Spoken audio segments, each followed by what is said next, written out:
The bowling alley was alive that Saturday night. January 23, 1999. New Frontier lanes on Center Street in Tacoma, Washington, hummed with the familiar soundtrack of Weekend Joy. Bowling pins crashed against hardwood. Arcade machines beeped and flashed in rainbow colors. The smell of buttered popcorn drifted through the air, mixing with the sharp scent of French fries and the faint trace of beer from the bar area. Families crowded around the 32 lanes, their laughter rising above the mechanical rumble of balls returning through the machinery. It was league night, and the place was packed. Among the crowd, 23-year-old Teresa Chapiewski had come with her family. She was a young mother of 5 daughters, and nights out like this were rare. Her brother had convinced her to come, to take a break from the relentless routine of raising children mostly on her own. Teekah's father was incarcerated, serving time on McNeil Island for theft. So Teresa juggled everything herself, 5 little girls who needed her constantly, who depended on her for everything. That night, she dropped some of her daughters off with family members. The twins went to their godmother's house. Another daughter went to stay with her uncle, but her youngest 2 came with her to the bowling alley. Teekah, who was just 2 years old, and her sister Tamika. Teresa remembered thinking they'd be a handful for anyone else to watch. Teekah especially. The little girl was what everyone called a mama's girl in the truest sense. If Teresa left the room, Teekah would cry. If someone else tried to hold her, she'd scream and reach for her mother with desperate arms. She was attached to Teresa in a way that was both endearing and exhausting. The day had started normally. They'd visited Teresa's boyfriend's cousin at Fort Lewis, the military base. On the way back, they'd stopped at Taco Bell. Just an ordinary Saturday. The kind of day that feels unremarkable while you're living it, the kind you forget about by Tuesday. Except this day, no one would ever forget. When they arrived at New Frontier lanes around 8:30 that evening, the parking lot was already nearly full. Cars crowded the spaces under the dim yellow lights. Inside, the warmth hit them immediately, a stark contrast to the cold January air. Teresa's group took lanes 7 and 8, near the center of the bowling alley. Close enough to keep an eye on the kids, who immediately gravitated toward the arcade area. The arcade sat in an alcove on the main level, maybe 6 feet from where the adults were bowling. But those 6 feet might as well have been 6 miles. Because the arcade was also positioned right next to something else. An emergency exit. A heavy door that opened directly onto the parking lot. A door that, once opened, would make someone disappear from view in seconds. Teekah was drawn to one machine in particular. A racing game called Cruisen World. Bright colors flashed across the screen, cars zooming around impossible curves. The steering wheel was mounted low, and Teekah, at just 3 feet tall and 35 pounds, had to stretch to reach the pedals. She was trying so hard to play it, standing on her tiptoes, her small hands gripping the wheel. She wore a green Tweety Bird t-shirt that night, white sweatpants, and her black and white Air Jordan sneakers. Her hair was pulled back into ponytails, the distinctive silver streak visible along the right side of her head. She had dimples when she smiled. Patches of lighter skin on her face and her left buttock from eczema. She carried a clear plastic purse shaped like a fish, with Starburst candies inside. She was beautiful in the way all children are beautiful, full of potential and trust, and an unshakable belief that the world is safe. The bowling alley was packed with people who believed the same thing. That this was a safe place. A family place. That nothing bad could happen here. Not with this many witnesses. Not with police officers sometimes stopping by off-duty. Not in a building full of parents and children and teenagers on dates and friends catching up over pitchers of beer. But safety is an illusion we create to make ourselves feel better. And that illusion was about to shatter. Around 10:15, maybe 10:30 at night, it was Teresa's turn to bowl. She stood up from her seat, picked up her ball from the return rack, and turned to her brother and her boyfriend. "Make sure you watch my Teekah," she told them. Both men nodded. They understood.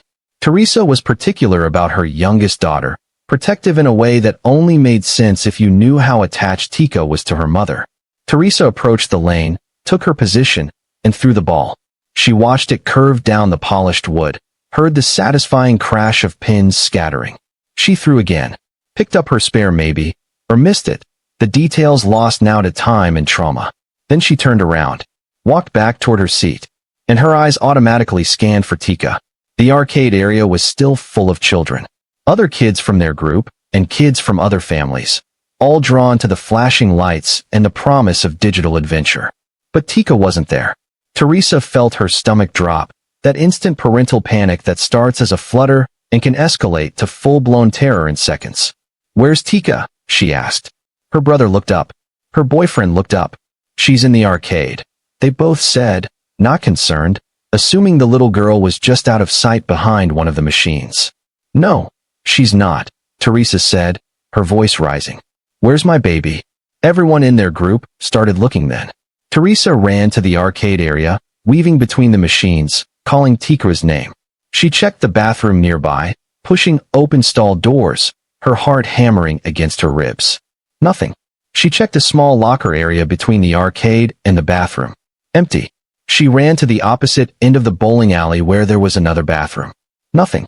She was running now, not walking, her panic spreading to the others in her group. They all started searching, checking under tables, looking in the restaurant area, asking other patrons if they'd seen a little girl in a green Tweety Bird shirt. 5 minutes passed. Then 10. Teresa's panic was no longer quiet. She was shouting Teekah's name, her voice breaking. An off-duty police officer who happened to be at the bowling alley that night approached her. She told him her daughter was missing. He immediately took action. He sealed the exits, instructed staff to lock the doors.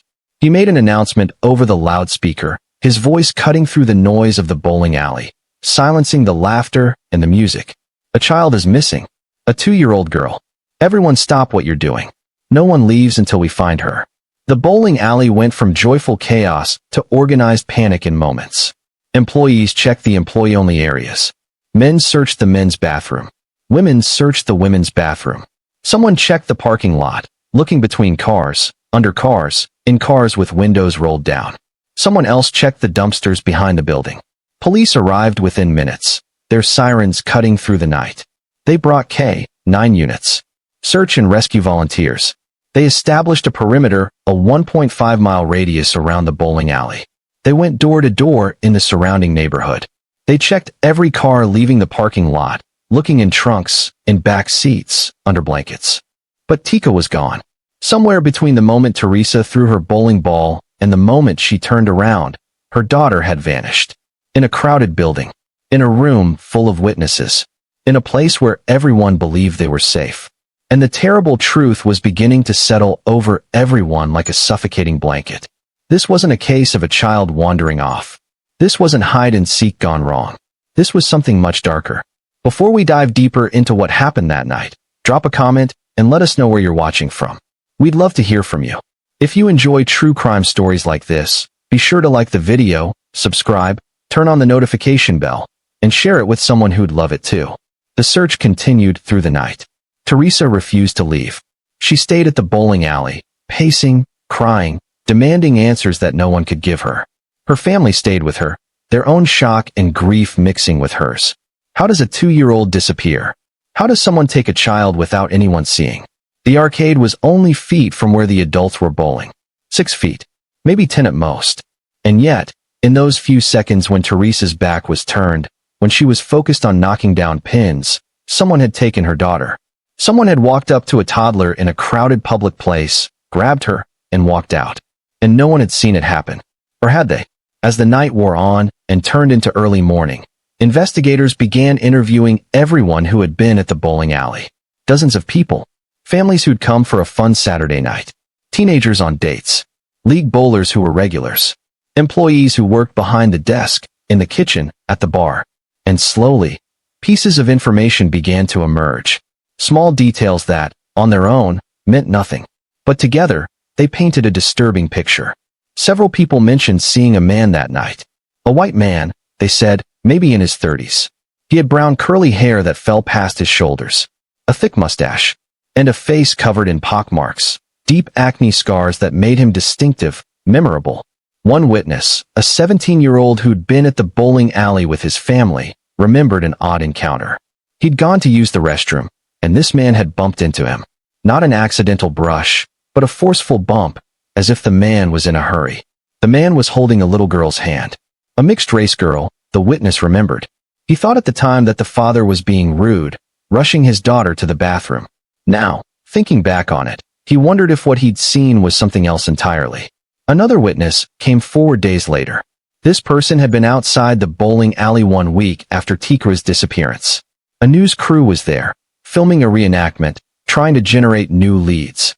And this witness saw a man standing in the crowd, watching. A man with a pockmarked face. The witness remembered thinking the man's behavior was strange, that he seemed nervous, out of place. That he watched the reenactment with an intensity that felt wrong. But what really caught investigators' attention wasn't just the witness accounts of this pockmarked man. It was what else had happened that day. That same morning, January 23, 1999, just hours before Teekah would disappear, something terrifying had happened at a park less than a mile from New Frontier Lanes. A man had approached 2 children playing near their father. The man had curly brown hair. He'd tried to lure the children away, speaking to them in soft tones, trying to coax them to come with him. When the father noticed what was happening and confronted the man, the stranger ran. He jumped into a car and sped away. A blue Pontiac Grand AM. The father had watched it disappear, had memorized what he could of the description, had called police to report the attempted abduction. But the man was never caught.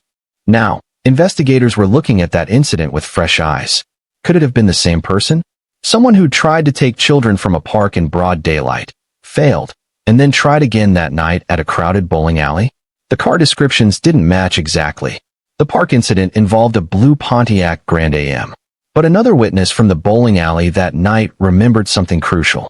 She'd been driving into the parking lot of New Frontier Lanes right around the time Teekah disappeared, and a car had nearly hit her, speeding out of the lot so fast she'd had to swerve to avoid a collision.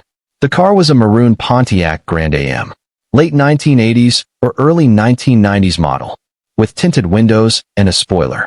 The witness was shaken, angry at the reckless driver. She'd noticed the car because it had almost caused an accident, but she hadn't connected it to anything else until police started asking questions. A Pontiac Grand AM. 2 different colors, yes, but the same make and model. One blue, one maroon. Could someone have 2 similar cars? Could the witness descriptions have been slightly off due to lighting, due to stress, due to the fallibility of human memory? Investigators didn't know, but the coincidence was too significant to ignore. And there was something else. Something that made Teresa's blood run cold when detectives told her about it. 2 months before Teekah disappeared, in November of 1998, a 4-year-old boy had been sexually assaulted in the bathroom of that same bowling alley. New Frontier Lanes. The same building where Teekah vanished. The perpetrator was never caught. Investigators had looked into it at the time, had questioned employees, had reviewed what little security footage existed, but they'd come up empty. The boy couldn't provide enough details to identify his attacker. The case went cold. Now, they were looking at it again. Could the same person who assaulted that little boy have come back? Could he have been watching the bowling alley, waiting for another opportunity? The thought was sickening, but it made a terrible kind of sense. Predators often returned to places where they'd had success before. They felt comfortable there. They knew the layout, the blind spots, the best times to strike. And New Frontier Lanes, for all its family-friendly atmosphere, had blind spots. The arcade area was tucked into an alcove. The emergency exit opened directly onto the parking lot. Someone familiar with the building would know exactly how to get a child out unnoticed. Walk up to the arcade. Wait for the right moment. Grab the child. Push through the emergency exit. Cross the parking lot to a waiting car. Drive away. The whole thing could take less than 60 seconds. Maybe even less than 30 seconds. Investigators asked themselves the terrible questions they had to ask. How long had the abduction taken? When exactly had Teekah been taken? Teresa's turn to bowl probably lasted 2 to 3 minutes at most. 2 throws. Walking back to her seat. But when had she last actually seen Teekah? Before she stood up to bowl, she'd looked over at the arcade area. She'd seen Teekah there, playing at the racing game. But had she seen her face? Had she confirmed it was actually Teekah? Or had she just seen a small figure at the machine and assumed it was her daughter? Teresa couldn't remember. The details were already blurring, traumatized memory failing her in the moment she needed it most. And the people she'd asked to watch Teekah, her brother and her boyfriend, when had they last actually looked at the little girl? They'd been bowling, focused on their game, assuming she was safe just feet away. This was the cruel mathematics of child abduction. Experts would later explain that a determined predator can take a child in under 60 seconds. sometimes as fast as 10 seconds. Approach, grab, move. Most abductions happen in transitional spaces, parking lots, pathways, areas between one place and another where people's attention is divided. The arcade at New Frontier Lanes was exactly that kind of space. It was visible from the bowling lanes, yes, but not closely monitored. The adults were engaged in their own activity. The children were playing, running between machines, their voices and movements creating a constant, chaotic background noise. One more child's voice wouldn't stand out. One child being led by the hand toward an exit wouldn't necessarily look suspicious, especially if the person leading her looked calm, looked like a parent or relative. But there was another theory investigators had to consider. Another possibility that was just as disturbing. What if Teekah hadn't been taken by a stranger? What if someone at the bowling alley that night had taken her? Someone who'd been watching her, who'd been waiting for the right moment. Because there was another person who'd caught everyone's attention that night. A woman. A middle-aged woman who'd been sitting near Teresa's group with 3 male companions. This woman was noticeably intoxicated. Her speech was slurred. Her movements were unsteady. And she seemed fixated on the children in Teresa's group. At one point during the evening, the woman had approached Teekah's uncle and asked if she could hold his infant son. The family had politely declined. The woman was clearly drunk, and no one wanted to hand over a baby to someone in that condition. But the woman hadn't taken no for an answer. She'd reached for the baby anyway, trying to pick him up herself. Teresa's uncle had to physically intervene, blocking her, telling her more firmly to back off. The woman had eventually returned to her own group, but her behavior had left everyone uncomfortable. Who asks to hold strangers' babies at a bowling alley? Who persists when told no? There was something off about her, something that set off alarm bells even before Teekah disappeared. And then, after Teekah vanished, after the bowling alley had been locked down and police were interviewing everyone, something even stranger happened. The woman approached Teresa, approached the frantic mother whose world had just been torn apart, and she took Teekah's baby sister, Teekah, out to her car. She just picked up the baby and walked outside with her. When Teresa realized what was happening, she ran after the woman, screaming. The woman was in her car, holding Teekah, refusing to give her back. Teresa had to physically take her daughter from the woman's arms, had to pull her baby away while the woman resisted. Investigators questioned the woman extensively. Her name was Rita Miller, and she became a person of interest almost immediately. What possible reason would someone have for taking another woman's baby outside during a missing child investigation? Was it possible that Rita Miller had also taken Teekah? That she'd grabbed the little girl during the chaos, thinking she could take her without anyone noticing? But the more investigators looked into Rita Miller, the less it made sense. She had 3 male companions with her that night, and all of them confirmed she'd been sitting with them the entire time Teekah was there. None of them had seen her get up and go to the arcade area. None of them had seen her leave the building. And Rita Miller herself seemed genuinely confused by the accusations. She insisted she hadn't done anything wrong, that she just loved children, that she'd wanted to help calm the baby down during all the commotion. Her story was bizarre, yes, but investigators couldn't find any concrete evidence linking her to Teekah's disappearance. Years later, when Detective Julie Deere was assigned to the cold case, she re-interviewed Rita Miller. But by then, Miller's mental health had deteriorated severely. She was unable to answer questions coherently. Her memory was gone, fragmented by illness and time. One detective would later comment that her condition had declined so badly that it was impossible to get anything useful from her. No questions could be asked. No polygraph could be administered. She was, in the detective's words, that far gone. Whether Rita Miller had any involvement in Teekah's disappearance remains unknown. But she wasn't the only strange element of that night. There was also a 911 call. A call that wasn't discovered until 2020, 21 years after Teekah disappeared. A mother had called, worried about her adult son. She said he was acting strangely. He'd called her approximately 2 hours after Teekah went missing and asked her something that sent chills down investigators' spines when they finally heard about it. He'd asked his mother if she would leave town with him. If he needed to leave, would she go with him? The mother thought his behavior was so odd that she called for a welfare check. But at the time, in 1999, no one connected this call to Teekah's disappearance. The timing was there, the suspicious behavior was there, but somehow the pieces didn't come together. Not until 2 decades later, When cold case detectives were combing through every file, every scrap of information, looking for anything that might have been missed. When Sergeant Julie Deere tracked down the man from that 911 call, she felt a jolt of recognition. He matched the description of the pockmarked man. White male, early 40s in 1999, with curly or wavy hair, and a face marked with deep acne scars. He lived near the bowling alley at the time of Teekah's disappearance. And when investigators showed him a photo lineup that included his own booking photo, the teenage witness who'd seen the pockmarked man with a little girl couldn't definitively identify him. But he couldn't rule him out either. The problem was memory. 20 years had passed. The witness had been 17 in 1999, just a kid himself. He'd given a detailed description back then, had remembered the man bumping into him, had remembered the little mixed-race girl holding the man's hand. But in 2020, when shown photos, his memory wasn't clear enough to make a positive identification. The images had blurred with time, replaced with what he thought he remembered rather than what he actually saw. Detective Deere interviewed this person of interest. She asked him about the night Teekah disappeared, asked him if he'd been at the bowling alley, asked him about the 911 call from his mother. The man acknowledged he'd had a Pontiac, but not the same model that was reported speeding from the parking lot. He couldn't provide an alibi that cleared him, but he also couldn't be definitively placed at the scene. His answers were vague, unhelpful. He said nothing that convinced investigators he was involved, but he also said nothing that ruled him out completely. And then, before Deere could return for a follow-up interview, the man died. 2 months after their initial conversation, he was dead.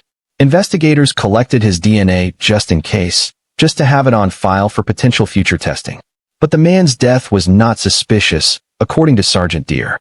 He had a history of mental health issues, and his death appeared to be from natural causes. Still, the timing felt cruel. Here was someone who matched the description of the last person possibly seen with Teekah, someone whose own mother had called police because of his strange behavior on the night of the disappearance, and now he was gone. Whatever he knew, whatever he might have eventually revealed, died with him. The investigation reached dead end after dead end. Over 700 tips came in during the first few years. 700 potential leads. People calling to say they'd seen a little girl who looked like Teekah in California, in Oregon, in Arizona. People reporting suspicious neighbors who seemed to have a child that appeared suddenly after 1999. People sharing their theories, their hunches, their dreams and visions about what might have happened. Investigators followed every credible lead. They traveled to other states. They interviewed countless people. They ran DNA tests when possible. They checked and rechecked registries of sex offenders, looking for anyone who matched the pockmarked man description, anyone who drove a Pontiac Grand Am, anyone with a history of violence against children. But nothing broke the case open. The investigation into Teekah's disappearance revealed something deeply disturbing about New Frontier lanes in the months leading up to that January night. The bowling alley had become, whether by coincidence or by design, a hunting ground. The sexual assault of the 4-year-old boy in November 1998 was bad enough. But there had been other incidents too. Incidents that individually might not have seemed connected, but together suggested a pattern. A few weeks after the November assault, a man had approached a 6-year-old boy at the same bowling alley, trying to lure him away. Security guards at New Frontier lanes recognized the man, but couldn't identify him. He was described as having brown curly hair and a beard. The man left before anyone could stop him. Then there was the attempted abduction at the park on the morning of Teekah's disappearance. The man with curly brown hair who'd tried to take 2 children, who'd fled in a blue Pontiac Grand Am when the father confronted him. Investigators had to ask themselves if they were looking at a pattern. Was there a predator who'd been targeting children in this specific area of Tacoma? Someone who frequented New Frontier lanes, who knew the building's layout, who'd been escalating from assault to attempted abduction to successful abduction? Or were these separate incidents, unrelated crimes that just happened to cluster in time and place? The problem was evidence, or rather the lack of it. In 1999, surveillance technology wasn't what it is today. New Frontier lanes had limited security cameras, and none of them covered the arcade area where Teekah was last seen. The parking lot wasn't monitored by cameras. The emergency exit didn't have an alarm, or if it did, no one remembered hearing it go off. There was no video footage of Teekah being taken. No clear image of the pockmarked man. No recording of the maroon Pontiac Grand AM speeding away. Everything investigators had to work with came from witness statements, and witness statements are notoriously unreliable. People remember things differently under stress. They conflate details, mix up timelines, describe things with certainty that later turn out to be wrong. The teenage witness who saw the pockmarked man with a little girl had been interviewed in January 1999, just days after the disappearance. His memory was fresh then, his description detailed. But somehow, his statement got buried in the case file. It wasn't until 2020, when Detective Stephen Riopel was reviewing thousands of pages of documents, that he stumbled across it. Riopel immediately recognized its significance. This wasn't a generic description. This was specific, detailed, unique. A white male, 5'11", husky build, shoulder-length curly brown hair, thick mustache, and a heavily pockmarked face. Wearing a blue checkered flannel shirt and faded jeans. The witness had described seeing this man walking with a mixed-race little girl, trying to keep up with her as she moved toward the front of the bowling alley. The man had seemed nervous, out of place. And the witness had noticed pockmarks, a distinctive feature that matched other reports from that night. When Riopel contacted the witness 21 years later, the man's memory of the pockmarked face remained vivid. Certain details fade with time, but distinctive physical features often stay sharp in memory. The witness remembered those pockmarks because they were unusual, noticeable. And there was another detail that emerged during this second interview. The witness now recalled that the man had been holding the little girl's hand. That they'd been walking together toward the front entrance of the bowling alley, toward the exits. At the time, in 1999, the witness hadn't thought much of it. Just a father with his daughter, maybe heading out early, maybe rushing to beat the crowd. But now, looking back, knowing what he knew about Teekah's disappearance, the witness wondered if he'd seen the abduction happen. If he'd walked right past a kidnapper and a stolen child and hadn't realized it until 2 decades too late. Detective Riopel found something else in the case files too. Another witness had reported seeing a man with a pockmarked face 1 week after Teekah's disappearance. A news crew had been at New Frontier Lanes filming a reenactment, trying to generate publicity and shake loose new tips. And this witness saw a man standing in the crowd, watching the reenactment. A man whose face was covered in pockmarks. The witness thought his behavior was odd, that he seemed too interested, too focused on the reenactment. But at the time, the witness didn't report it to police. It was only later, when detectives were canvassing for information, that this person came forward. Why would someone return to the scene of a crime to watch a reenactment? Criminals do sometimes return to scenes, drawn by a compulsion psychologists still don't fully understand. Some want to see the aftermath of what they've done. Some want to insert themselves into the investigation, to feel the thrill of being close to the danger without being caught. Some believe they're smarter than the police and want to watch the investigators fumble. Whatever the reason, the pockmarked man watching the reenactment was a detail that stuck with investigators. But again, they hit a wall. The witness couldn't provide a name. Couldn't say where the man went after the reenactment ended. Couldn't identify him from photos. The man remained a phantom, described in detail but impossible to pin down. And that was the frustrating pattern throughout this investigation. Leads that seemed promising would fizzle out. Witnesses who seemed credible would remember conflicting details. Evidence that should have been collected wasn't, either through oversight or because the technology simply didn't exist yet. 1999 was a strange time, technologically speaking. Cell phones existed but weren't ubiquitous. Not everyone carried them, and those who did used them sparingly because of the cost. Security cameras existed but weren't installed everywhere. Home computers existed but weren't yet the central hub of people's lives. DNA testing existed but was expensive, slow, and not always reliable. The Amber Alert system was just beginning to roll out, having been created in 1996, but it wasn't yet the instant nationwide notification system it would become. When Teekah disappeared, the response was immediate on a local level. Police locked down the bowling alley. They searched the area. They canvassed for witnesses.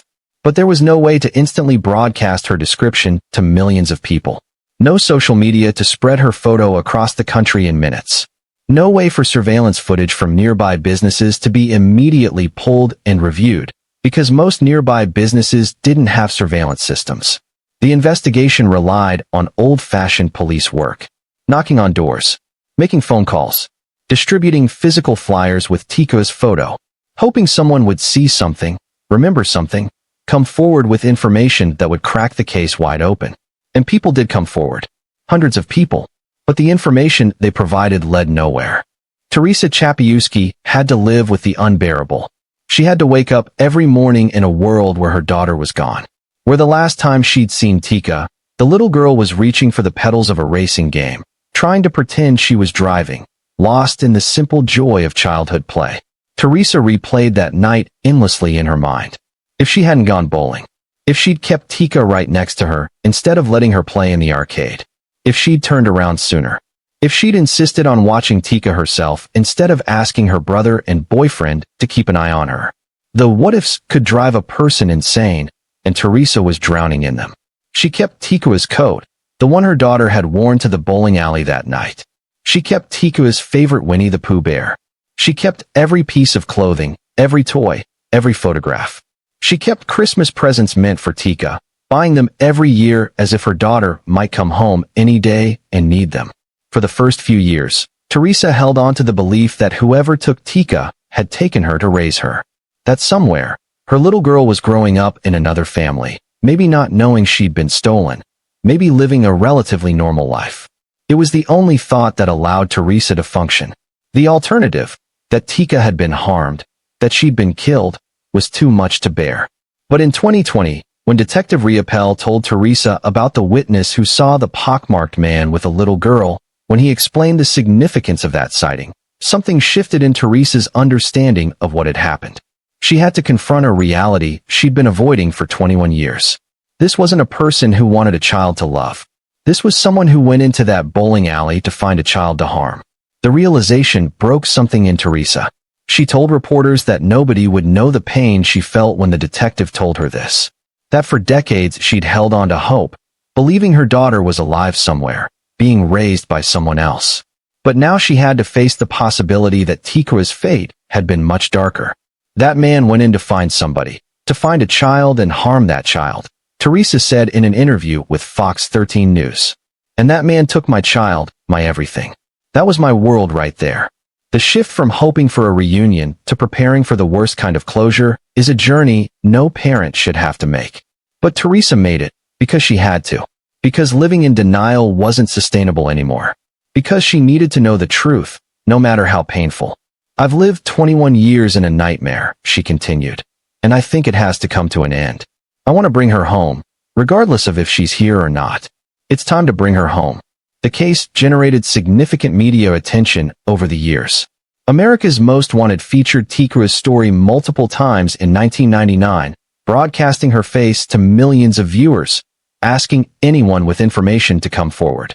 In 2008, police released additional photos and videos of Teekah, trying to keep her case in the public eye. They announced a $27,000 reward from Crime Stoppers for information leading to her recovery. In 2009, Teekah's face was plastered on the sides of semi-trucks as part of a joint effort between the Washington State Patrol and Gordon Trucking to raise awareness about missing children. The trucks drove all across the United States, carrying Teekah's image to places the investigation might never otherwise reach. But despite all the publicity, despite all the tips, despite all the searches and interviews and renewed pushes for information, Teekah remained missing. In April 1999, just months after Teekah's disappearance, Washington state passed the Teekah Lewis bill. The legislation created a multi-agency task force within the Washington State Patrol specifically designed to assist local and regional police departments with cases involving missing and exploited children. The task force could be mobilized quickly in emergency situations, bringing additional resources and expertise to investigations that might otherwise be hampered by limited local capacity. It was a meaningful change, a systemic response to a tragedy that might help other families in the future. But it didn't bring Teekah home.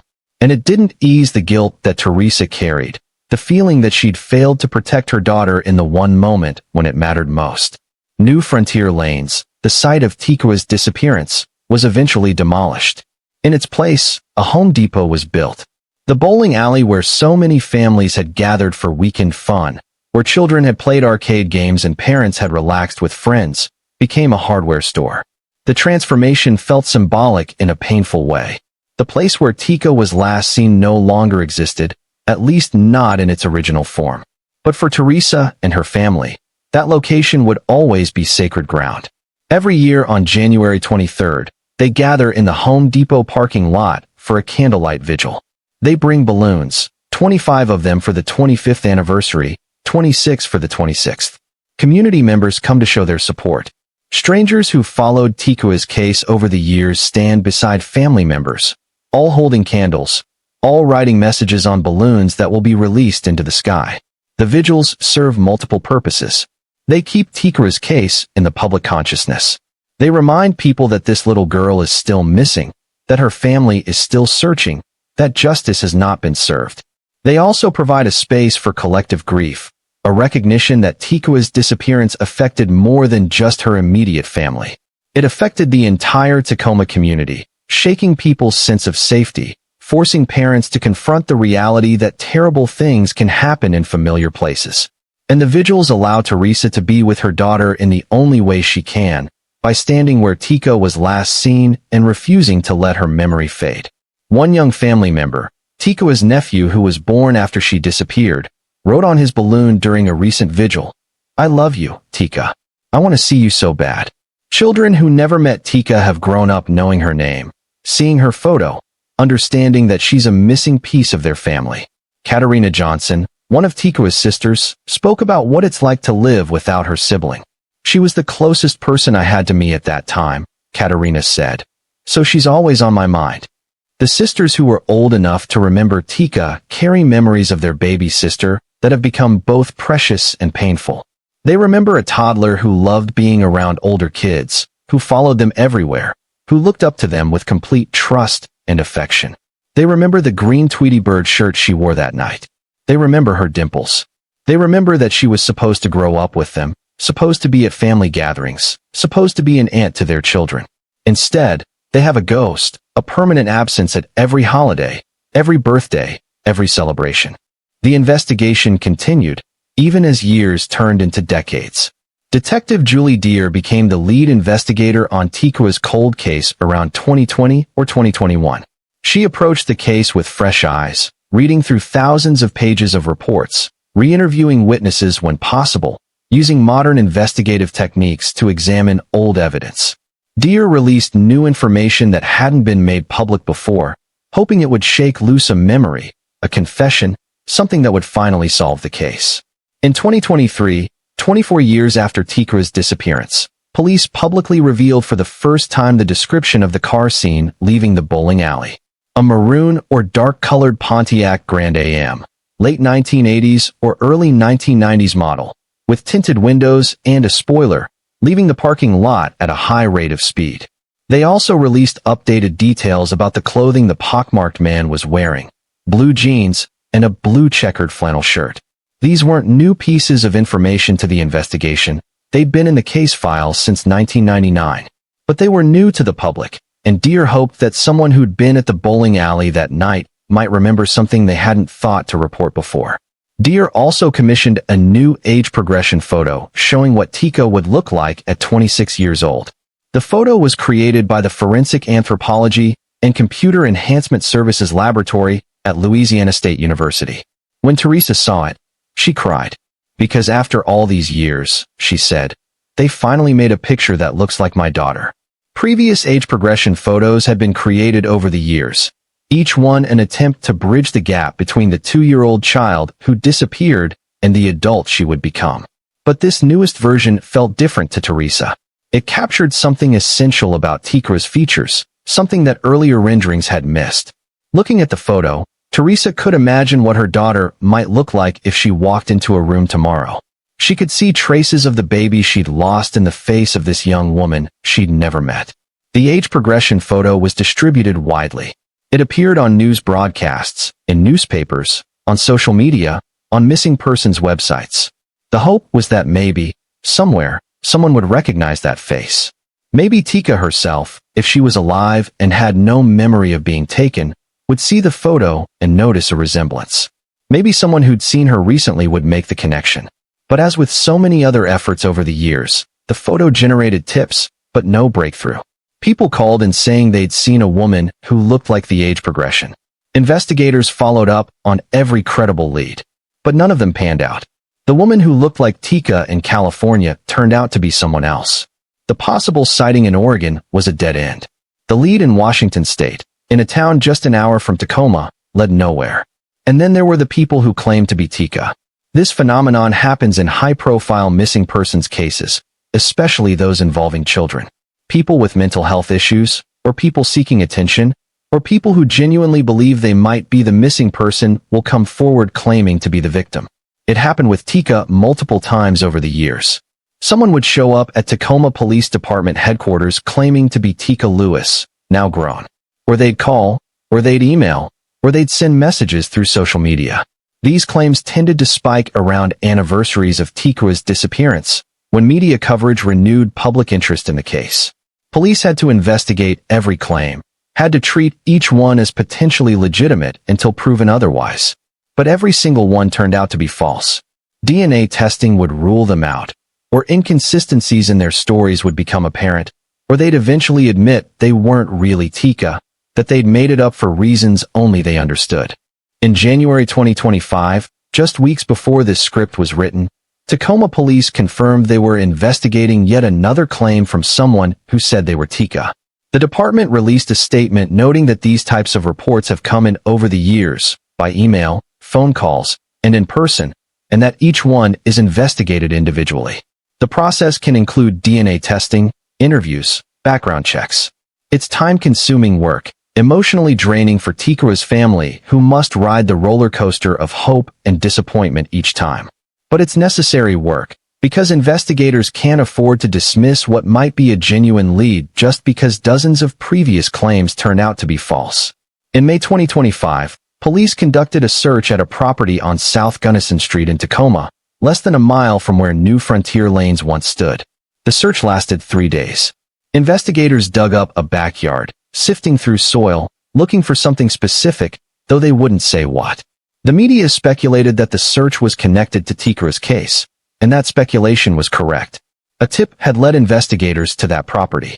Teresa and her family camped out at the scene, waiting, hoping, dreading. After 3 days of digging, police announced they'd found nothing. No remains. No evidence. The tip had led nowhere. Teresa described feeling both relief and devastation. Relief that her daughter's body hadn't been found in that backyard. Devastation that they were, once again, back at square one. "Where's Teekah?" she asked. The question she's been asking for 26 years. The question that still has no answer. The cruel reality of Teekah's case is that it relies almost entirely on someone coming forward with information. There's no physical evidence to test. No surveillance footage to enhance with modern technology. No digital trail to follow. The bowling alley has been torn down. The people who were there that night have scattered across the country, their memories fading with each passing year. The investigation has become a race against time, against the natural erosion of human memory, against the possibility that the person or people responsible for Teekah's disappearance might die before ever being identified.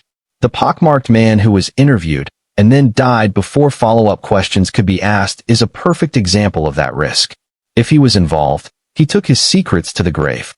If he wasn't, then investigators wasted precious time on a lead that went nowhere while the real perpetrator remained free. Detective Deer has been open about the challenges of investigating a 26-year-old cold case. Back then, there were no cameras, no videos of this incident. She explained in an interview with King 5 News. There was no physical evidence to look at and test to actually find out what happened. Time has not been on their side. People forget. Witnesses who were teenagers in 1999 are now in their 40s. Their memories of that night have been replaced with what they think they remember rather than what they actually saw. The brain does this naturally, filling in gaps, creating narratives that feel true but might not be accurate. And as Deer noted, that makes the investigation even more difficult than it already was. But Deer remains motivated. She said that Teresa's determination, her refusal to give up on finding her daughter, makes it easy to keep working the case. She has never given up on her daughter, finding her daughter, Deer said, and I really admire that.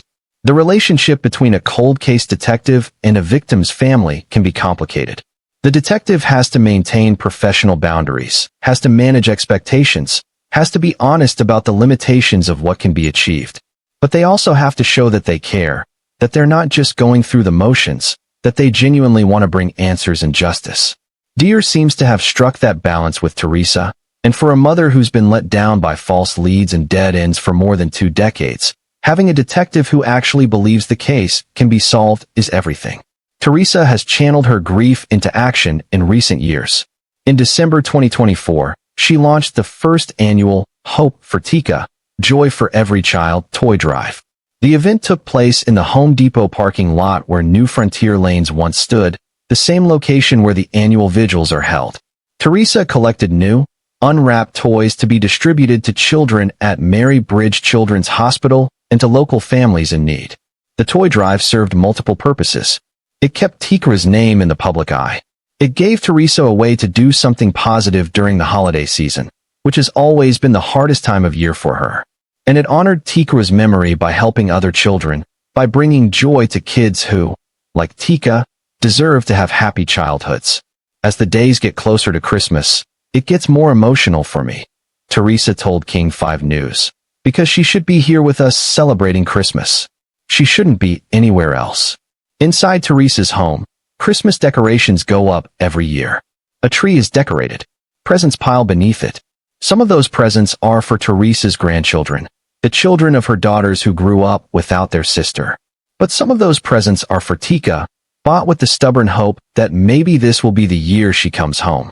Maybe this will be the Christmas when the doorbell rings and Teekah is standing there, 28 years old now, with a story about where she's been and why it took so long to come back.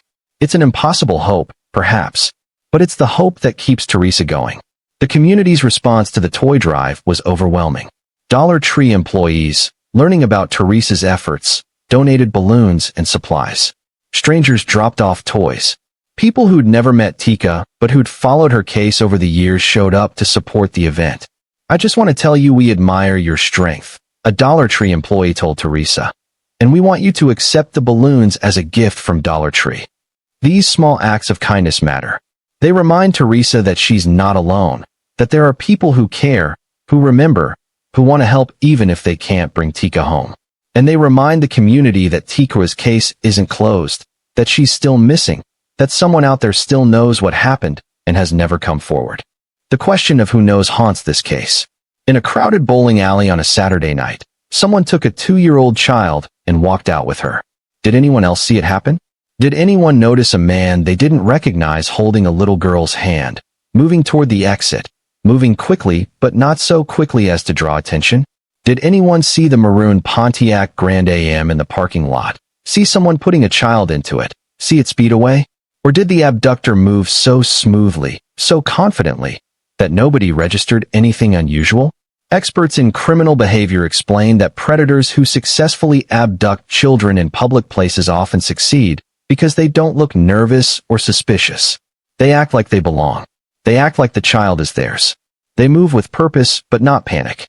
They blend into the background until they're already gone. But someone might have seen something and not realized its significance until much later. That's why investigators keep pushing for new information, why they keep releasing details, why they keep doing media appearances and anniversary vigils. Because memory works in strange ways.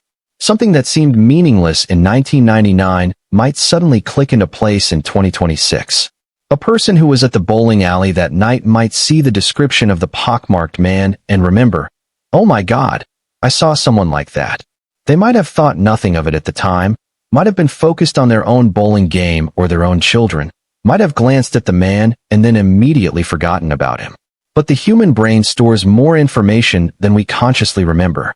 Sometimes a detail can be retrieved years later, triggered by a specific question or a specific image. That's the hope behind age progression photos, behind renewed media coverage, behind the vigils and the toy drives and the constant presence of Teekah's case in Tacoma's collective memory. That someone, somewhere, will remember something. Will come forward with a piece of information that finally breaks this case open. There's somebody out there that knows what happened, Detective Deer has said. And that person needs to come forth and say something. Her family deserves answers. It's a direct appeal, almost a plea. If you were at New Frontier Lanes on January 23, 1999, if you saw anything unusual, if you remember a pockmarked man or a maroon Pontiac Grand Am, or a little girl who seemed to be with someone she didn't know, come forward. Even if you think it's insignificant. Even if you've convinced yourself over the years that what you saw couldn't possibly matter. Let investigators decide what's important. Give Teresa the answers she's been begging for since that terrible night. The psychological impact of an unsolved missing child case on a family is profound and enduring. Grief over a death, while devastating, at least has finality. There are rituals for mourning, processes for moving forward, a shared understanding that the person is gone and won't be coming back. But when a child goes missing and is never found, the family exists in a state of frozen uncertainty. They can't grieve fully because there's no confirmation of death. They can't move forward because there's always the possibility, however slim, that their loved one might come home. They live in a limbo that's neither healing nor closure, just endless waiting punctuated by surges of hope that inevitably crash into disappointment. Teresa has lived in that limbo for 26 years. She's had to watch her other daughters grow up, graduate from school, get married, have children of their own. She's had to celebrate milestones that Teekah will never reach, at least not with her family. Every happy moment is tinged with sadness because Teekah isn't there to share it. Every family photo has an absence at its center. Every holiday, every birthday, every ordinary Tuesday reminds Teresa that her youngest daughter is somewhere else, or nowhere at all, and she has no idea which.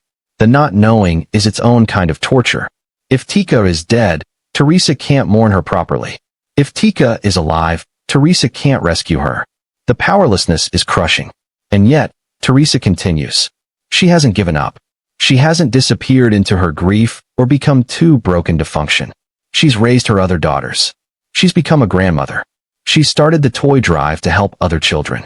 She's done countless media interviews, reliving the worst night of her life over and over again in the hope that this interview will be the one that generates the tip that solves the case.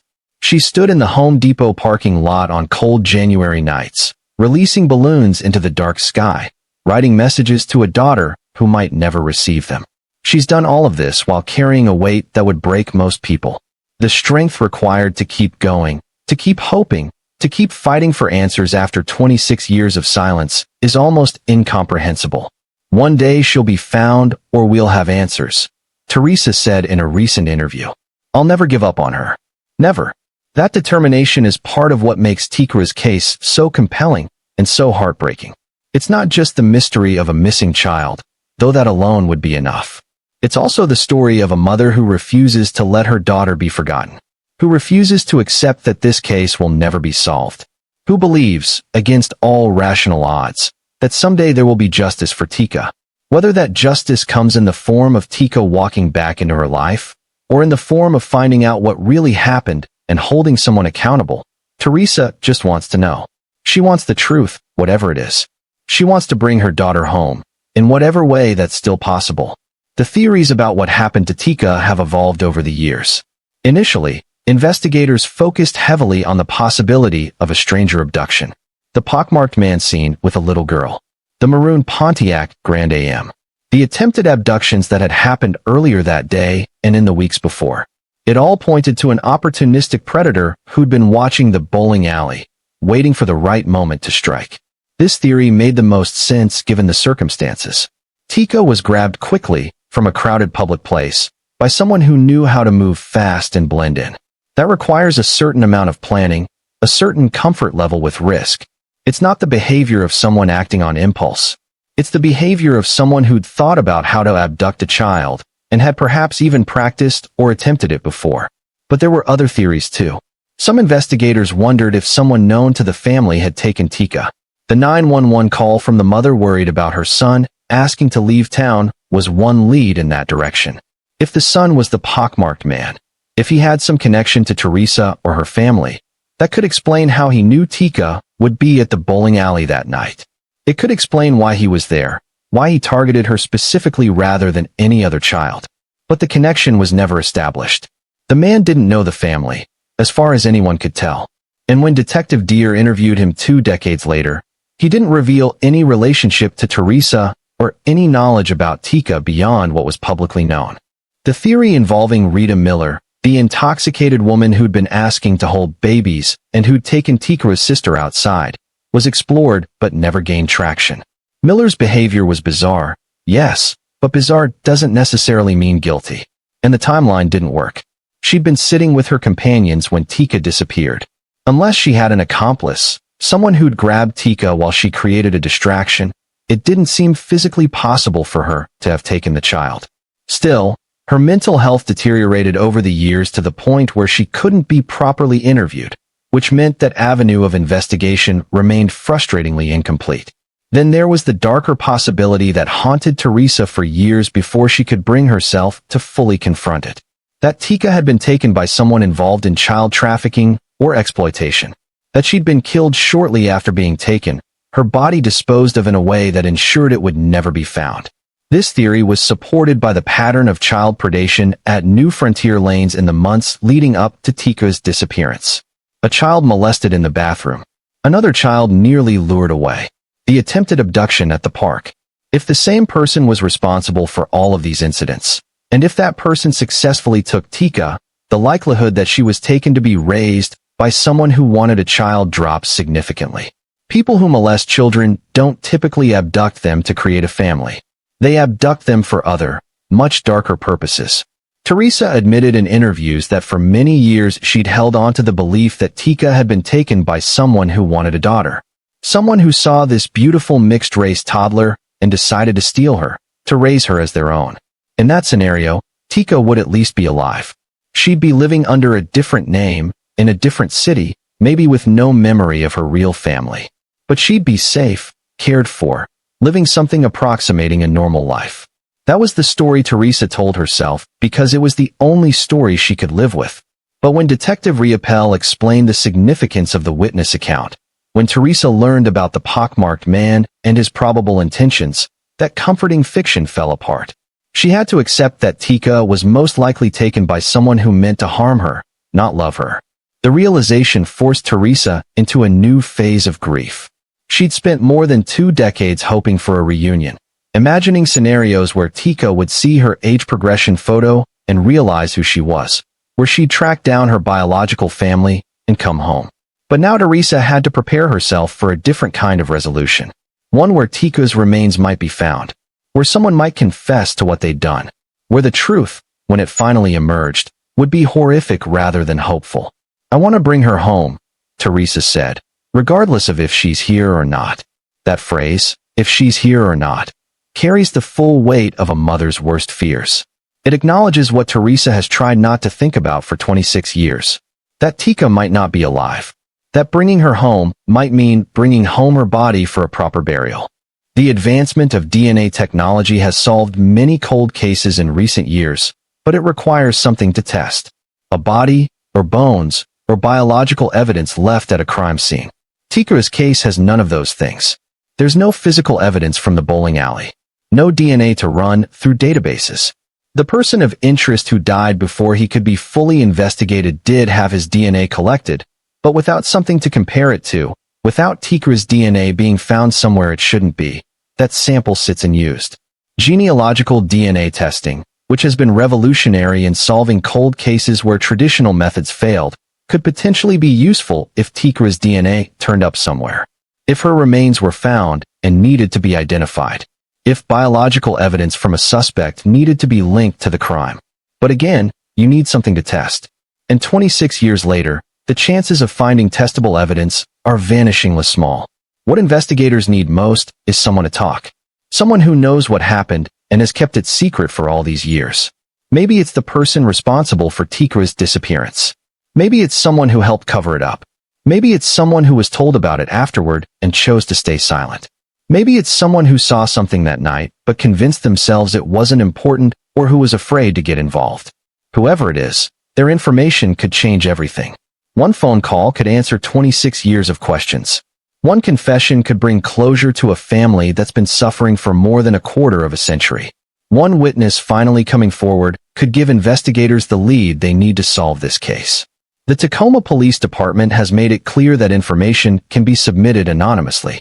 There's a tip line through Crime Stoppers.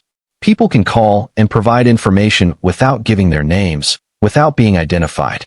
If someone is afraid of retaliation, afraid of being implicated in something, afraid of any consequence from speaking up, the anonymous option exists specifically to address those fears. The goal isn't necessarily to prosecute everyone who had any knowledge of what happened. The goal is to find out what happened to Teekah, to give her family answers, to bring whoever is directly responsible to justice. If someone has information but stayed silent because they were scared, or because they felt conflicted loyalty to the perpetrator, or because they simply didn't want to get involved in a police investigation, it's not too late to change that choice. I'm asking for that person to come forward, Teresa said during a press conference on the 25th anniversary of Teekah's disappearance. She was speaking directly to whoever knows what happened. I don't want to go another holiday without Teekah. I know somebody out there knows what happened to Teekah or knows where Teekah is at. Her voice breaking, Teresa made the kind of direct plea that cuts through the noise of news cycles and public appeals. This isn't an abstract case. This isn't a statistic. This is a mother begging for her child back. A mother who's spent 26 years in agony, who's watched her daughter's second birthday come and go without her, and her 5th, and her 10th, and her 21st, and now her 28th, who's celebrated Christmas 26 times with Teekah's absence haunting every moment, who's had to explain to her grandchildren why there's a missing aunt they've never met, who's grown older waiting for answers that might never come. The thing about cold cases is that time is both an enemy and an ally. It's an enemy because witnesses die, memories fade, evidence degrades. The longer a case goes unsolved, the harder it becomes to solve. People who might have come forward with information in 1999 or 2005 might be dead by 2026. Relationships that kept someone from talking might have ended, but by the time they're free to speak, they can no longer remember the crucial details. Physical locations change. The bowling alley gets torn down, the parking lot reconfigured, the surrounding area developed. The geography of the crime scene becomes impossible to accurately reconstruct. But time can also be an ally. People who were afraid to talk might become braver. Loyalties that kept someone silent might shift. Someone who participated in covering up the crime might develop a conscience as they age, might want to unburden themselves before they die. Deathbed confessions happen. People who kept secrets for decades sometimes reach a point where the weight of those secrets becomes unbearable and they have to tell the truth. That's what investigators are hoping for with Teekah's case. That someone who's been carrying this knowledge for 26 years is ready to let it go. That someone's conscience has been bothering them. That they've seen the vigils and the media coverage and the age progression photos and they've thought, I can't keep this secret anymore. That time has weakened whatever hold kept them silent. Detective Deer has made it clear that she's willing to listen, that she wants to hear from anyone who has information, that even small details matter. The biggest hope with this case, Deer said, is that somebody ultimately will come forth and say, hey, I know something, and will give us something concrete about this case that will lead us to a suspect or some evidence that we can test and bring closure to this case. The National Center for Missing and Exploited Children has been involved with Teekah's case since the beginning. They've created age progression photos, distributed missing person flyers, maintained her profile on their website, and provided resources to the Tacoma Police Department and to Teekah's family. The center receives thousands of tips about missing children every year, and they follow up on every credible lead. For Teekah's case specifically, thousands of tips have come in over the 26 years she's been missing. Some tips were investigated immediately. Some led to searches in other states. Some resulted in interviews, DNA tests, follow-up questions. But none of them led to Teekah. The girls who were reported as possibly being Teekah turned out to be other children. The sightings turned out to be mistaken identity. The theories turned out to be speculation without evidence. Still, the center continues to accept tips, continues to investigate, continues to believe that this case can be solved. Teekah would be 28 years old now if she's still alive. 28. An age when most people are building careers, starting families, finding their place in the world. An age when Teekah should be attending her siblings' children's birthday parties, should be calling her mother on the phone to talk about her day, should be living a full adult life with all its complications and joys. Instead, she exists in photographs from 1998 and 1999, frozen as a toddler, forever 2 years old in the memories of those who knew her. and in age progression images that try to imagine who she might have become, what she might look like, how her features might have matured. But those images are guesses, educated approximations based on her parents' features and aging algorithms. They're not real. They're not Teekah as she actually is or was. They're ghosts of possibility, shadows of a life that was stolen before it could develop. One of the most painful aspects of Teekah's case is how preventable it might have been. If the bowling alley had better security, if the arcade hadn't been positioned right next to an emergency exit, if there had been cameras covering that area, if the previous incidents of child predation at New Frontier Lanes had been taken more seriously, had led to increased vigilance or security measures. If someone had identified the pockmarked man after the first witness report and followed up more aggressively. If the attempted abduction at the park that morning had resulted in the suspect being caught before he could try again that night. Any of these things might have changed the outcome. But 1999 wasn't 2026. Security technology was different. Public awareness of child abduction was different. The protocols for responding to these kinds of incidents were still being developed. The Amber Alert system existed, but wasn't yet the instant, widespread notification network it would become.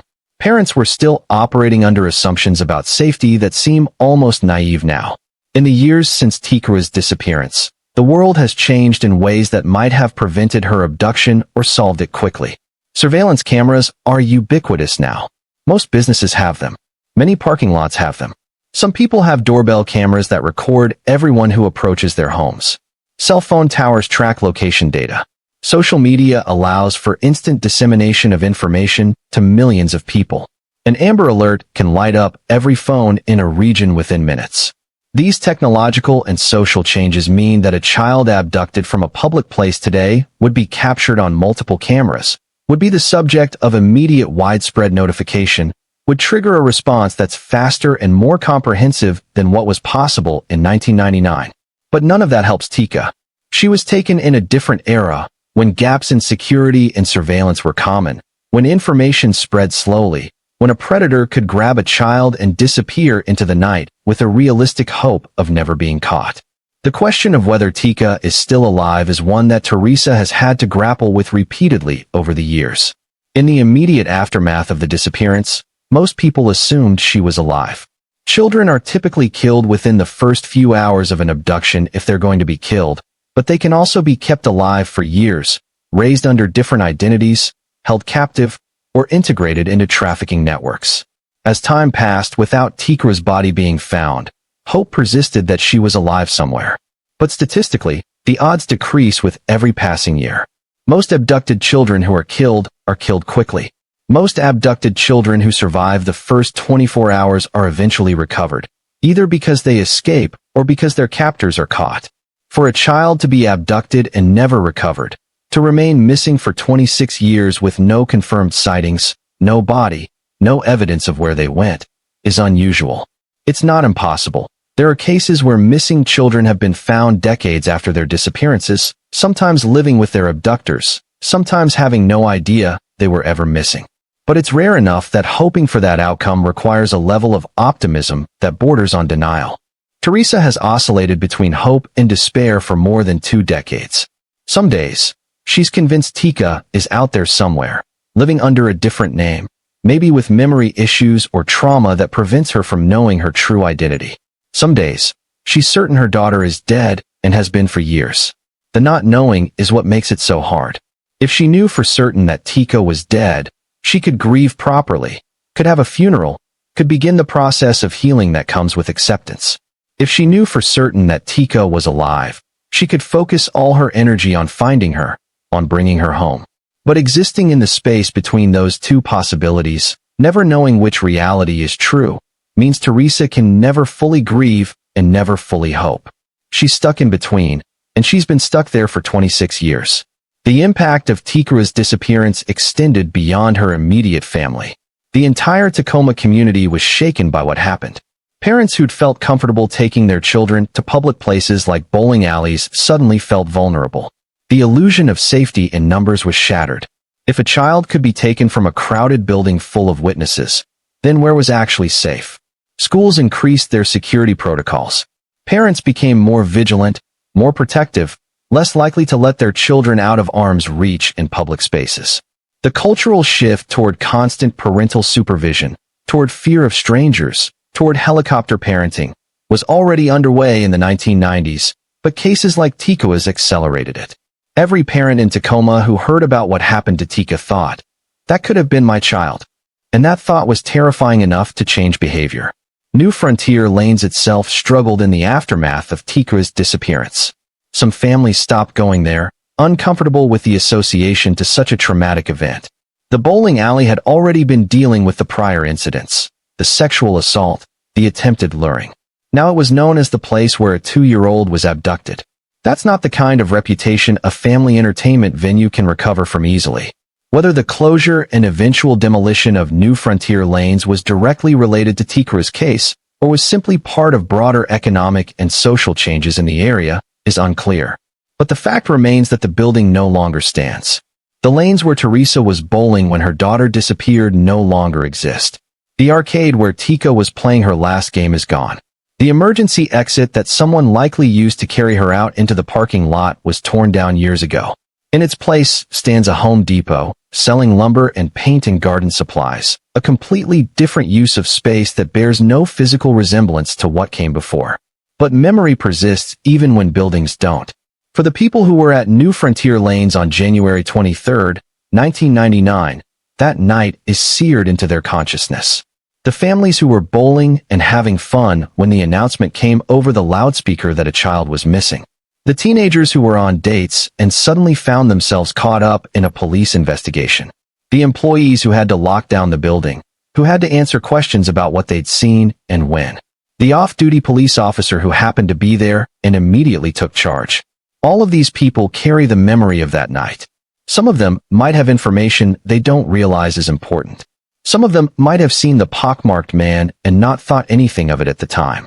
Some of them might have seen the maroon Pontiac Grand Am in the parking lot and dismissed it as just another car. This is why cold case investigators do media appeals even decades after a crime occurs.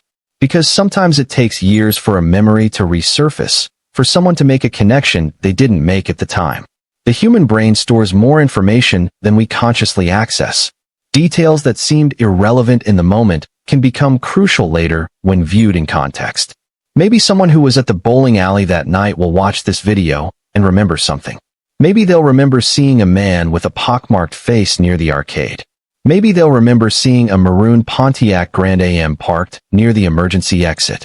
Maybe they'll remember something that seemed off at the time, but that they dismissed because they didn't want to seem paranoid or because they were focused on other things.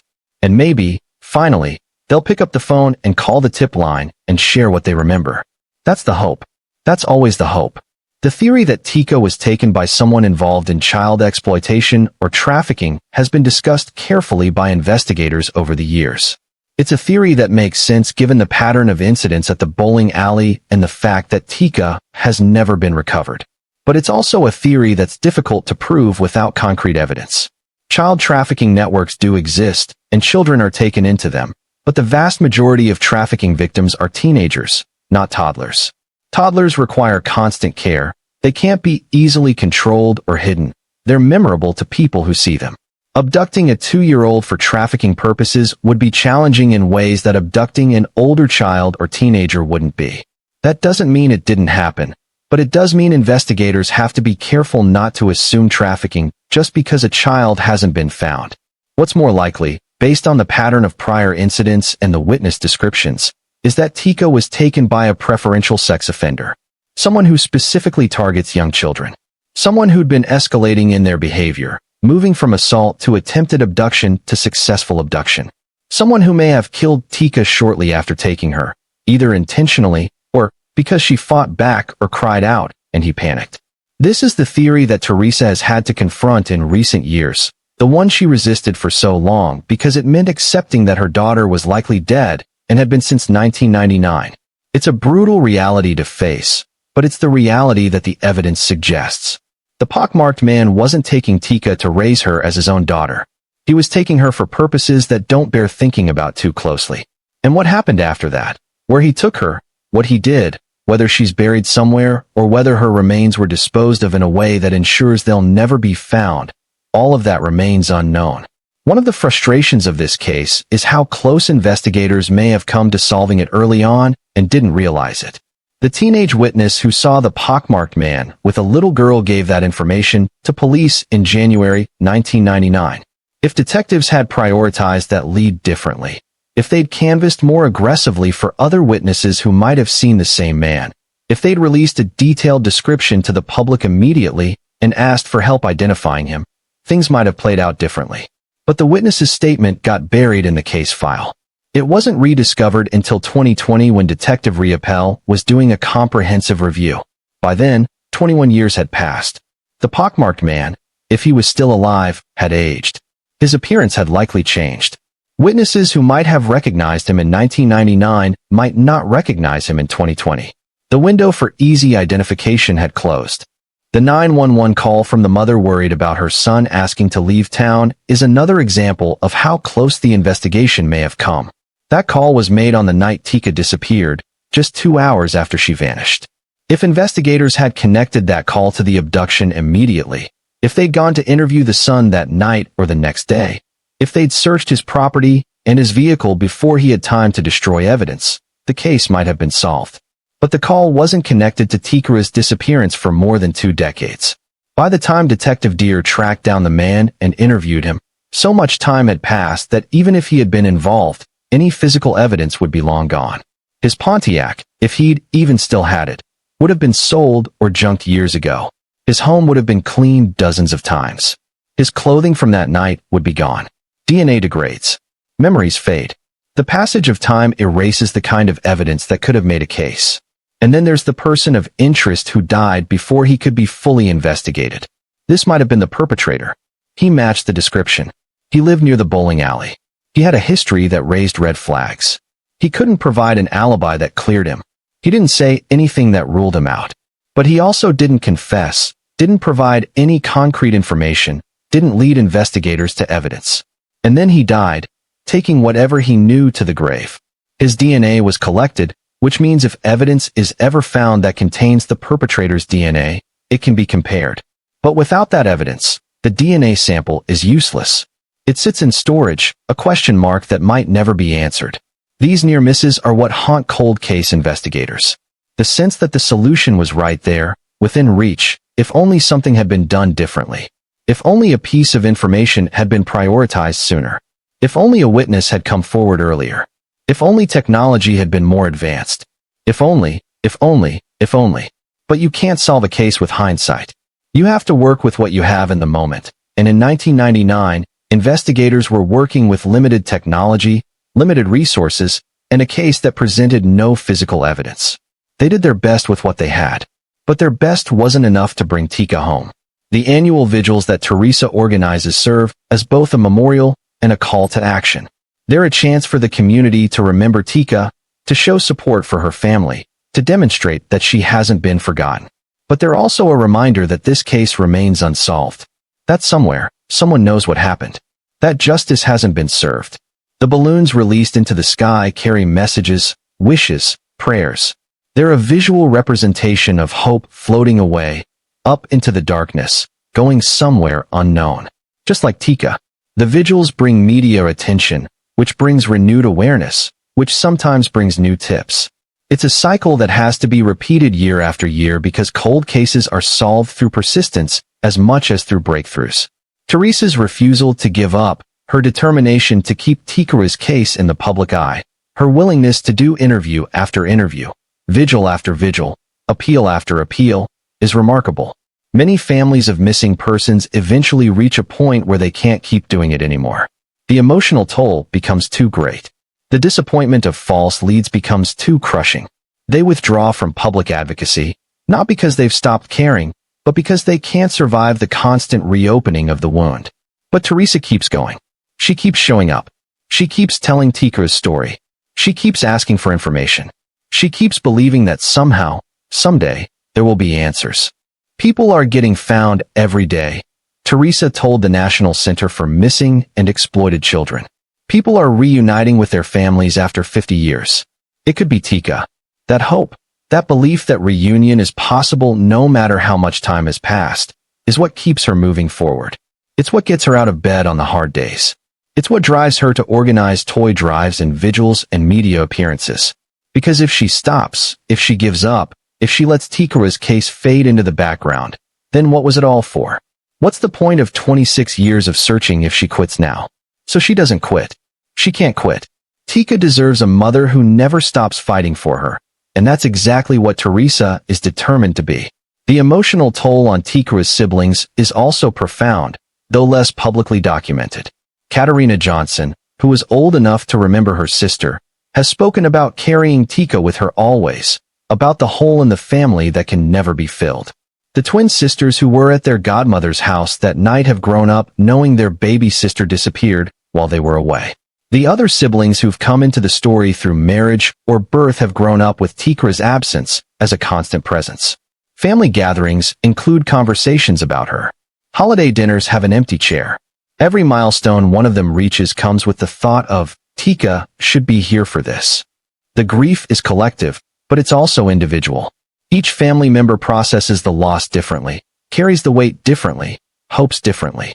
And for the children of those siblings, Teekah's nieces and nephews, she exists only as a story.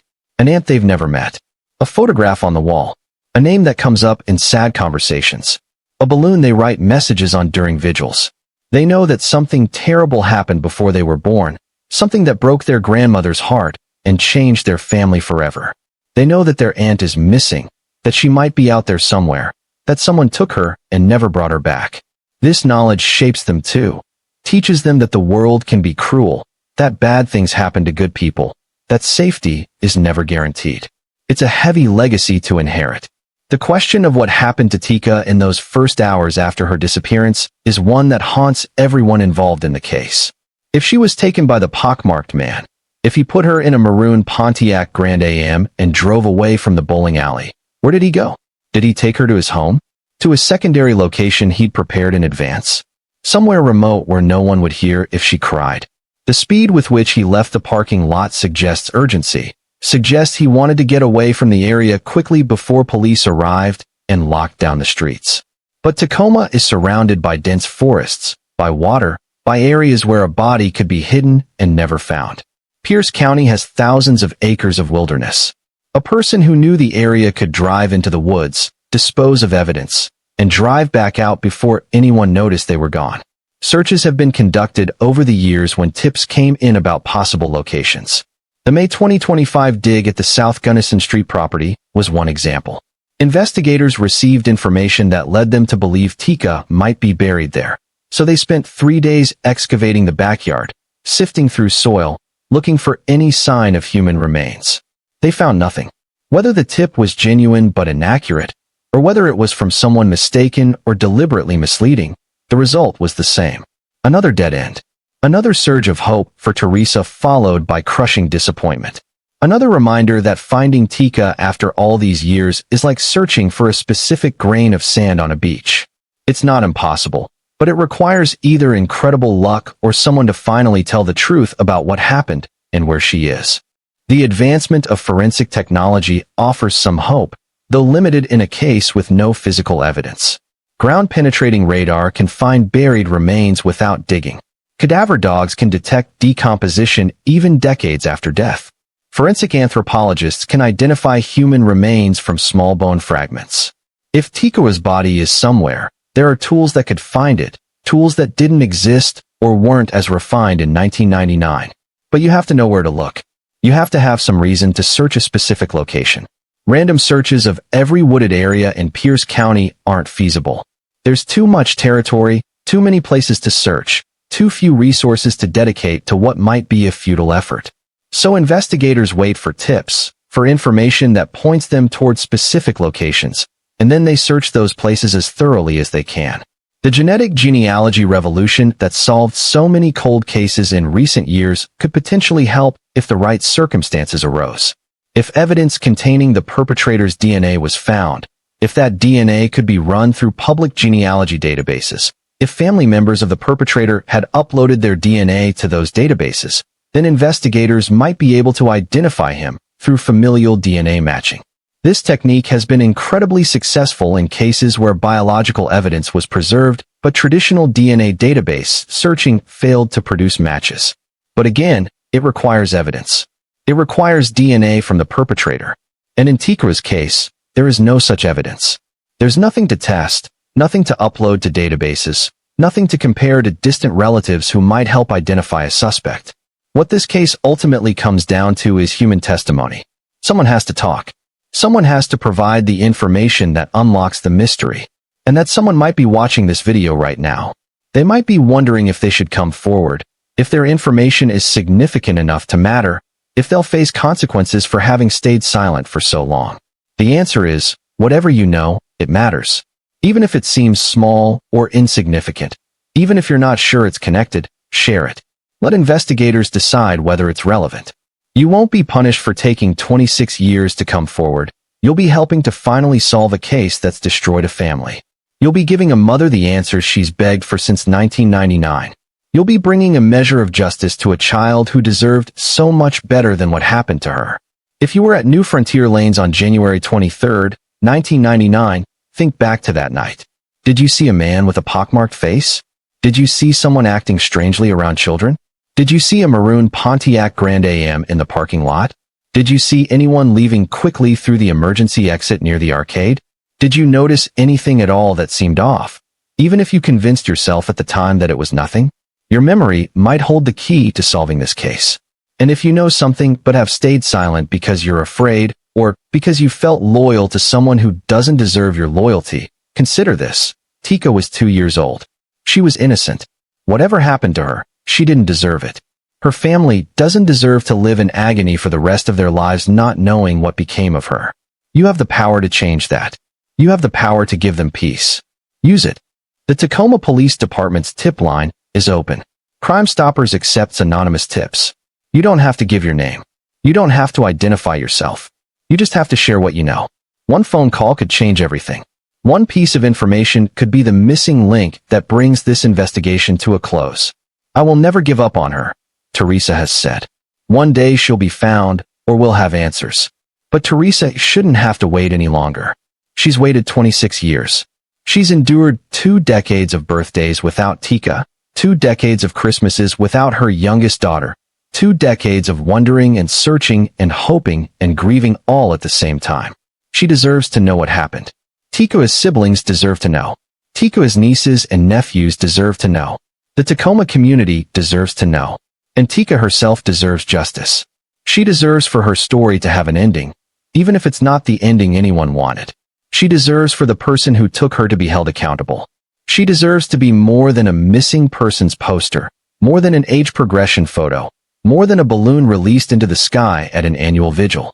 She deserves to be found, to be brought home, to finally rest. Somewhere, in a filing cabinet or a storage unit or a police evidence room, there are items that belong to Teekah.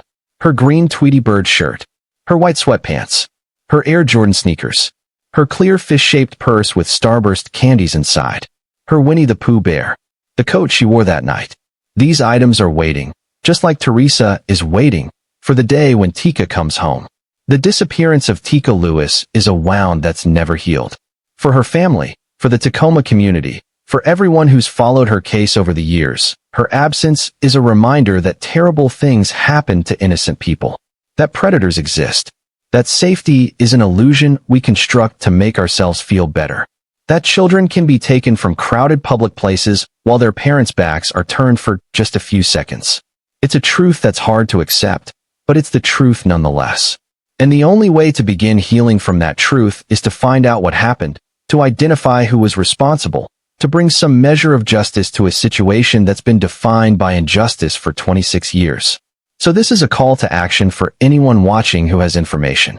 Don't let Teekah's case remain unsolved for another 26 years. Don't let Teresa die without knowing what happened to her daughter. Don't let the person responsible get away with what they did. Come forward. Make the call. Share what you know. Be the person who finally helps solve this case. Be the person who gives Teekah the justice she deserves. Because somewhere, whether in this world or the next, a little girl who loved playing arcade games and being with her mother is waiting to be found. And her family is waiting to bring her home. In a crowded bowling alley on January 23, 1999, 2 2-year-old Teekah Lewis was stolen from the only life she'd ever known. She was taken from her mother, from her sisters, from her future. Someone walked up to her, grabbed her, and carried her out into the night. And that someone knows what happened next. They know where Teekah is. They know what became of her. They've carried that knowledge for 26 years, while Teresa has carried the unbearable weight of not knowing. It's time for the truth to come out. It's time for Teekah to come home. If you found this story compelling, if Teekah's case has touched you, there's something you can do to help. Share this video. Get Teekah's story in front of as many people as possible. The more people who know about her case, the more likely it is that someone with information will see it and come forward. Subscribe to this channel and turn on notifications so you don't miss future content about unsolved cases that need attention. Like this video to help it reach more people through YouTube's algorithm. And if you have any information about Teekah Lewis's disappearance, no matter how small or insignificant it might seem to you, contact the Tacoma Police Department or submit an anonymous tip through Crime Stoppers at 1-800-222-TIPS. Your information could be the key that finally solves this case. For 26 years, a little girl has been missing. For 26 years, a mother has been searching. For 26 years, questions have gone unanswered. But somewhere, the truth still exists. Someone knows what happened to Teekah Lewis on that cold January night in 1999. Someone saw something. Someone did something. Someone knows. And that someone is the only person who can bring this nightmare to an end. Until they come forward, Teresa will keep searching. Teekah's family will keep holding vigils. Investigators will keep following leads. And the rest of us will keep sharing her story, keep saying her name, keep refusing to let her be forgotten. Because Teekah Lewis deserves better than to disappear into the void of unsolved cases. She deserves to be found. She deserves to come home.